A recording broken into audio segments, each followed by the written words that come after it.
Get some answers for commuters. We're joined by acting NUMSA spokesperson Phakamile in studio. Phakamile, good morning. Thanks for your time.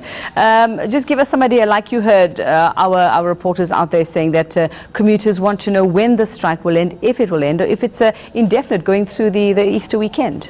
Good morning, Yuveka, and good morning to your viewers. Indeed, the National Union of Metal Workers of South Africa and its members have embarked on a strike. It's a nationwide strike affecting all bus passenger companies countrywide. This is an indefinite strike. The issues affecting bus drivers are critical, they are material, and these are issues that speak to the very survival of our members.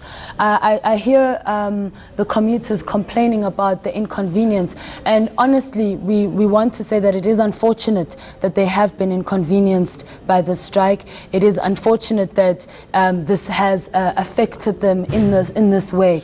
But we as members and as workers have to demonstrate to the public the manner in which we are being inconvenienced in a daily process, in the manner in which the bus employers and the bus companies treat our members. You know, principally the demands that we have laid on the table speak to an improvement in the working conditions, it speaks to an improvement in the wages, because our workers and their families have been suffering, particularly in the last 10-15 years in this industry. Give us some idea, Phakamile, for those who might not understand why this is happening and feel inconvenience, exactly what the life of a bus driver is, and what are you asking to be put right? It's very simple. Principally, the biggest issue, as I mentioned, speaks to the working conditions. You have bus drivers who work 16-hour shifts. You have bus drivers who are forced to sleep on a bus if they travel long distance. Now, let's go back to the issue of the 16-hour shift. I don't have to tell you the kind of danger this poses to the life of the driver himself, as well as the commuters and the passengers and the motorists on the road, having a driver behind the wheel for 16 hours. Added to that, the fact that bus companies have no problem with forcing employees to take long distance drives and forcing them to sleep on a bus. You have a situation where workers are earning less than 5,000 Rand a month. That money is not sufficient for them to raise their families. It's not sufficient for them to take care of their families. So effectively what we're fighting for here is for social justice and equality. Where are you in negotiations at the moment? Well, the employers have not responded at all to our calls to negotiate. Even as of yesterday, we were calling on the employer associations and the CEOs to reach out to us, to interact with us and talk to us. We want to negotiate.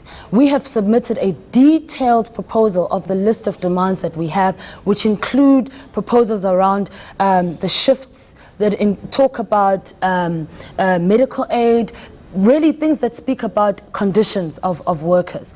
They haven't engaged on any of those things.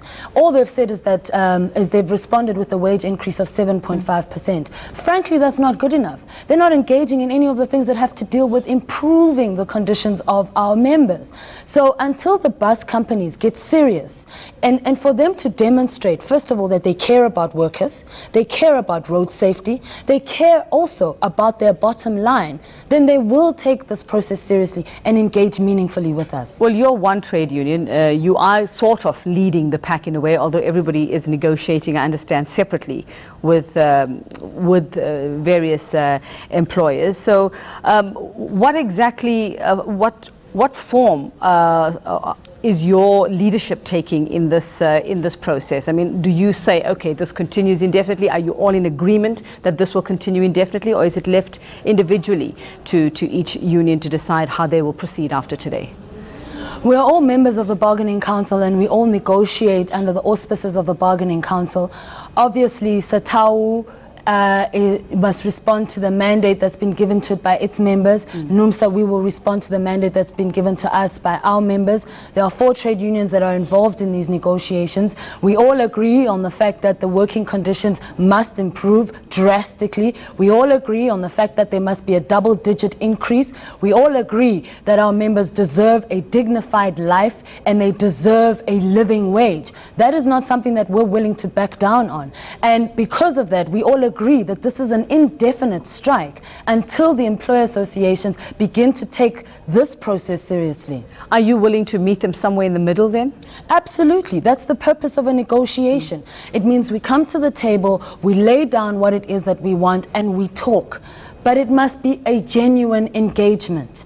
It means that you must interact and interrogate and deal with each and every proposal that we put on the table.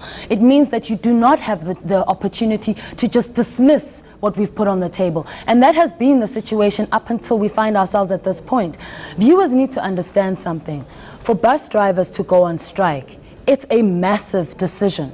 We are affected by this more than anybody else. It's a no work, no pay situation. We are hurting by not going to work. But we have been forced into this situation. We have been forced to take this position of last resort in order to ensure that South Africa understands the kind of suffering that our members are exposed to. Well, you didn't just decide overnight to go on the strike. There's been some notice of it. So what have employers been saying, if anything, about this? You say no work, no pay, so that's something that will come out of this. Have they threatened dismissal? Have they said, okay, in light of this, let's maybe look at a date? Nothing? Well, that's precisely the issue. The wage talks began in February. We've been going back and forth on this issue, and the manner in which it's been happening is that as workers, we've been very clear about the fact that the wage agreement needs to change. We've been very clear about the fact that the working conditions of our members must improve, and they have not engaged with that on that at all. And so what we've had is a situation where in that process, we've even had the CCMA get involved to facilitate negotiations, and we still couldn't reach a middle ground. So it really has been a very long process for us to get to this point. It's unfortunate that it just happens to be in the same week as the Easter weekend, but it is what it is. We are hopeful that the employers will start to take this seriously and respond to what we've put on the table. In terms of, I mean, you heard the commuter there in Mamelodi say to Leranzo that she didn't know that there was, she didn't know there was no communication about this. Whose job is it to communicate to commuters, and are you planning to let them know, for however long this continues? We gave notice to the employee associations in line with the legislation, which is that we have to give them 2 days notice. We did that on Monday. So as of Monday, all bus companies were well aware that we were going to go on strike. In fact, even before we issued that formal notification, it was very clear that we were headed in that direction because we had deadlocked. So they were aware that we were going to go on strike. It is their responsibility to communicate to commuters. They clearly did not do that. And of course, they're the ones who are going to have to take responsibility when commuters suffer. So where do you stand now? Is the ball in employers' court? It is in their court. If this strike is going to come to an end, they need to come to us with a concrete proposal. All right, and as we saw earlier, we saw that buses were taken away to be kept safe, that there weren't going to be any attacks on those who are working. What if employers come to you and say, we'll hire other people to drive these buses, and that's that? What do you do then? We will deal with that if that situation presents itself. But the fact of the matter is we have made our stand very clear. Workers will not be operating, no buses will be operating today. Our members will be picketing at various bus depots scattered across the country.